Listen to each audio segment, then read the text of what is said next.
Who sister way? May I read the amount? Give one bam by cancer reading na my amano. I am throw and I no cry. I just am in yet. This person may even be dealing with addictions like smoking or drinking, or this person may just be addicted to sex. Money na ho. And you be an outdoor assembly from so be jamuako. Obi o me you are no carrying chero. But we mistake you know run empire dem a jumo di be do no. Because obi enim say azan woni hwe. Obi enim say woni hwe. Do de bo ho ban kora woni hwe. Eye hye obi na aba fa utrim na wo de perfume de pesika de bibi.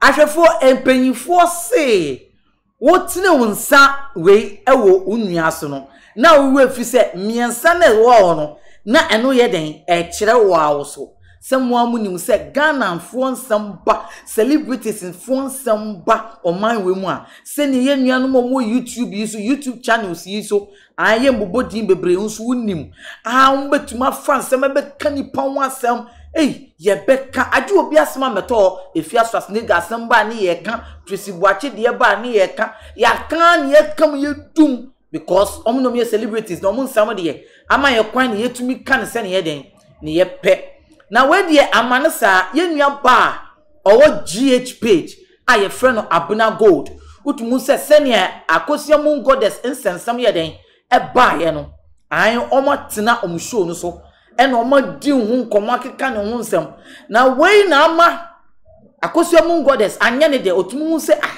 nsem na abai die ya kama asem na ama na broso me nsem ne ya kasa ya kama na ko too much we de nturo bi sa eden ekeka ho eno no so die what did camera sinani ena wa tuamane GHPage for utumu so ono ankasa no so no send otumu nim se of friend see Gοddess ene ne demons yi lavia kan mu a na ne de asem na ebo na watoamane GHPage for ahwefo me pese ye kọ ne yekohwe video no eye den eba emra ye nua ba Akosua Gοddess atu ediamane GHPage ene sa presenter efe na Abena Gold no yenkohwe video ne ye den Ghana, it's Akosua mun Gοddess. I want to give some clarification to GHPage. GHPage. Next topic, I am going to the spirits of lies. I don't know it's in the prophets and what if 1. What is the spirit of lies? Topic Ben Aokofa Akosua or Troford Sandy Becca who saw Mumbechi Chimuno. We are then our who say me boa. Inti enemy person me prove. Etro, my stress me boa. Say me was spirit of lies bia. Who sister way? May I read the amount? Give one bam by cancer reading na my amano. I am throw and I no cry. I just am in yet. This person may even be dealing with addictions like smoking or drinking, or this person may just be addicted to sex. Na Akosua Gọddess eye video yi utumu se GHPage 4 anye den anye omo de omo so atoamane Akosua Gọddess omo di reply kese de amomo a omo kire mpo se Akosua Gọddess yenim se eya zambi na wo ye den ope eye fame bi na Akosua Gọddess ye den ope Akosua Gọddess ne se on sebi yo otena sinene ni esu na fofra no de ne namaja greja asamoja na naba ma bra muso enye obia na ode nsem be kom so a on mefa ne tra no mo kwa GHPage a o presenter di asemme no wakofa wa asem na aba ne ye kebi na de ne attack ode abom so yi onje sa na agro na wo ye den odi no omu ni nanim se ono ye trends na o ye pe what I say ai na mpese unya mre tena se what I say ma yenkohwe video na GHPage for so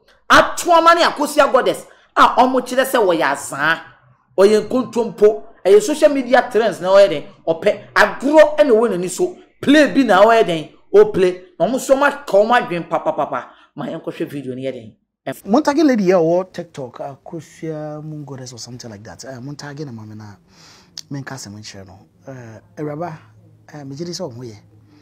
Me gidi se no na jo da boko bibia nto.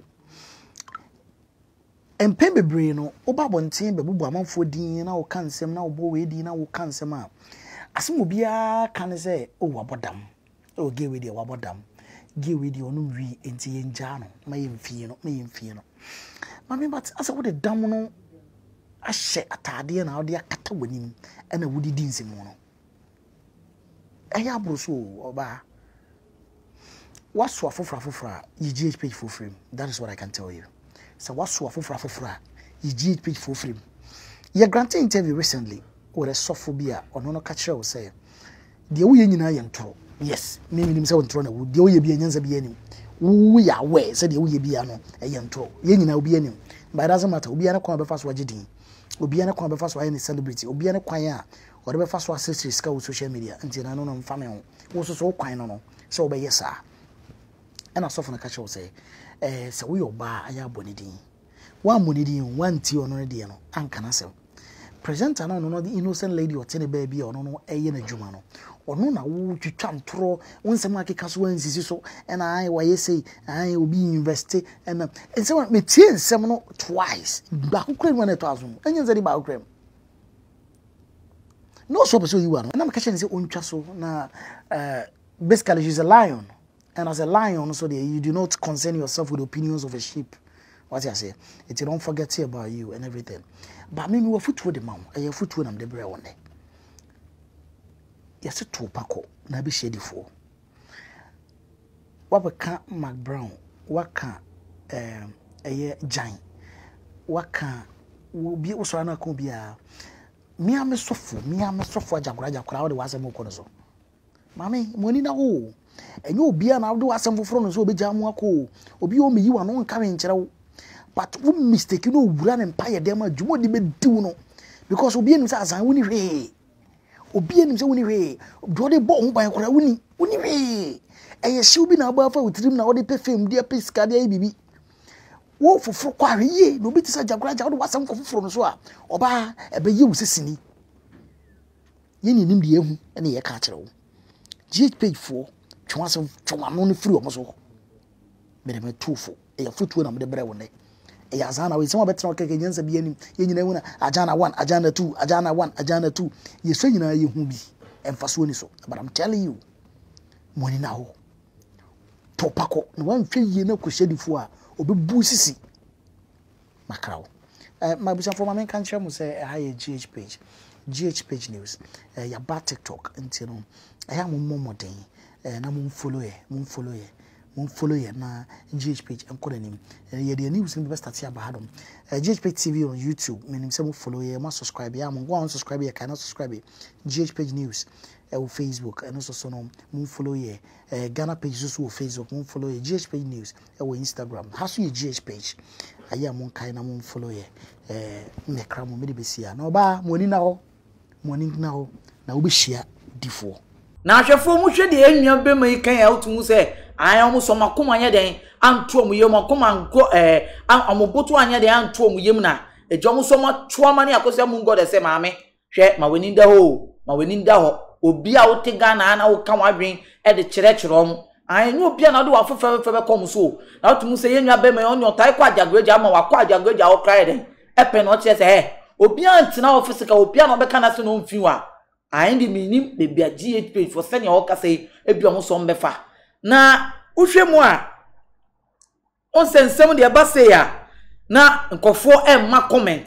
what I say ai na ha say Xposed GH you see no Ghana and beyond no ye de asem no be ko mu nsem ai ahwefo any social media commenters comment association on say GHPage de to one bi mu so ye den e share mu comment e kire say yo ampa se na musu motoama ne Akosua Gοddess ai se mo say agro ni so munim sa zambi no ya na sa zambi no ya na mode ni ye den motoama ni anka wo se mu jai no se munim sa de na ho ye no ya azan mu jai no what I say na hwefo Mumma me read commenti. Na ansa na me read commenti. Na me ma wo say edwume ko so ya se e ni truthing. Ni truth say emfo obi ama ne mbebo on the chin so ye den. E ma omo a from number wase ono ye den. Nenu mudika so bom. On be fro o fro mo a. On be jo so. Omo no be ye edwuma pepepe kama at affordable prices. Send open bia. Oba be bo chin so kama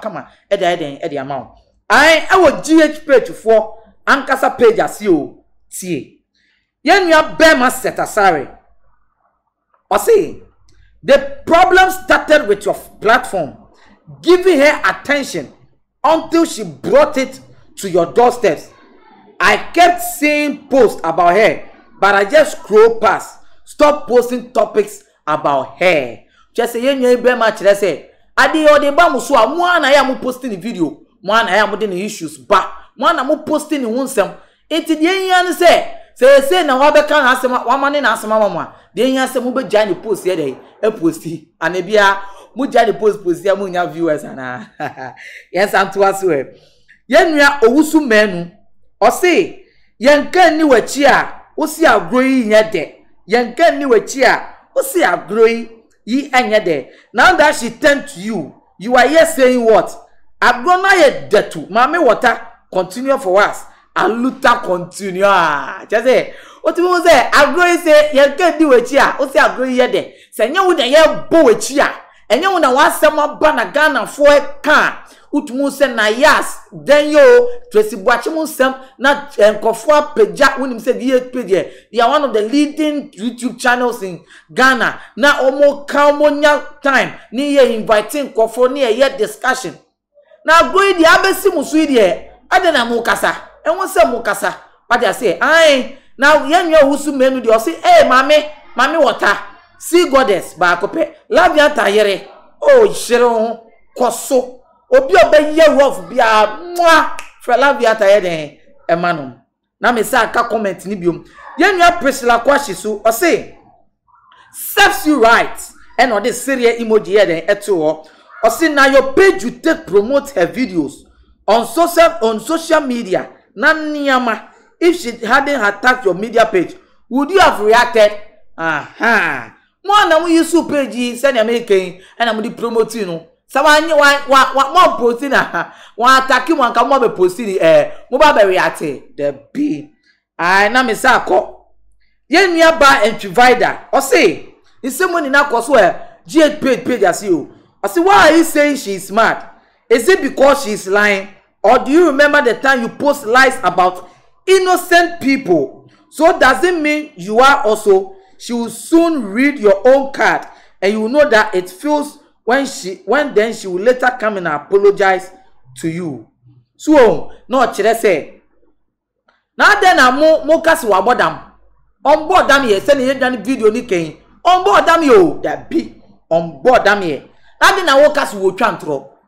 Ai wo twantro that means in konyon kofon sem na mo posting na ye ntro because onu de obeka nkofon asem anu de wo say ye ntro. Iti mo GHPage mo ban sem na mo post wo mo page sin na ye ntro. Just mo kan kontompo sem nsem bedu a se ne mu nkomu nkofwe se ne mutie na mo twantro de afa nkofon abedu mu so de mo yam hyehye mo ana mamu suro. Very soon the card na you play on the table no so oh very soon akaka krebia obe ready musumu story di amagana for obe kire enwoma amoye enwoma time page nechi ai na musumu aba na later babe pamocho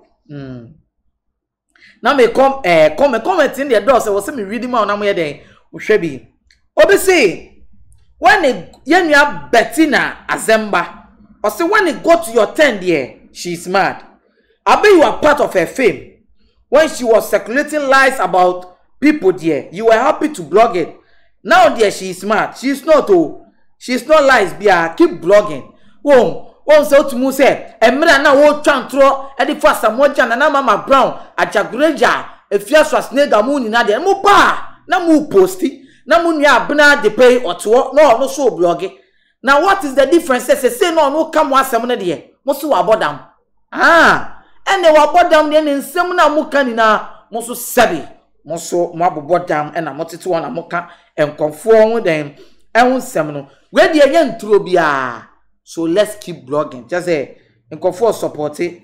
Akosua mun Gοddess. Also de na ese blogging, guso blogging kan enkonfo nsem. Yenya efia brago enin. Ewo GHPage ase on ma. Say you were also posting the videos and you are here saying what? Hey, mun Gοddess, bring more videos. I actually for we mu pen na me de meka. Na mu posting in nyoma, na mu nim sensem beba ho. Mu posting no de na ye mo den. Na afi na odi mu video abani de musuro. Debi. Ai, otu mu say mun Gοddess say de ondi agro. O say wa obetake na won kasa yie no. Obefre laviata de amount. Obefre the mun Gοddess. Edi amount. Obefre ma me water. The sea Gοddess. Edi amount. Inti mu kasa. Mu hwe yi ono de ombo mu dua o. Ono offensive spirit. Evil angels in spirit. No mu din kato ho. Obeye ro bia. Udan echi na si ho. Ai na me ka kire mu say. GHPage me de me hwe mu anka we de won so obi abufu. Mo na mo se se. Ga na ho asem na mo ka. Na mo asem obo na ye ka de a. Ade na mo suro, ade na mo di arewo, ade na ama na afile se we aboda. Debi omo odam ye. Continue with your message. Say no ka mo de no. Musumu be posti di oka fa mo ho no. We nye se mo be attack no. When na mo ka no asem wo Ghana no mo de akosi mu page a. Wa be ye video de attack mu da. Debi wa be ka se GHPage mu hwe mu yiye mi be su mu da. You just talk as it is. This Akosua Gοddess aka mo asem a. Allow her. You to post that video she made about you people. What I say? And post, why are you attacking her? And who ya agro ne de. Agro na yete. They say the aba yankasa presenters for no so. Muma yenso musa ne yenso say ye posting konfo asem eye de no. Ye post ye de yenso musa. Ahwefo na me catch mo say me a me di dwumedie ebra o me di limo elikem kwame ameka aha Xposed trends. Xposed trend ye be ko fan sem na bro. Ubetimi afre me efo kent. Me nua like and share video no. I that send it in some the eba. It be bro. That send it. You be say share. Bye bye.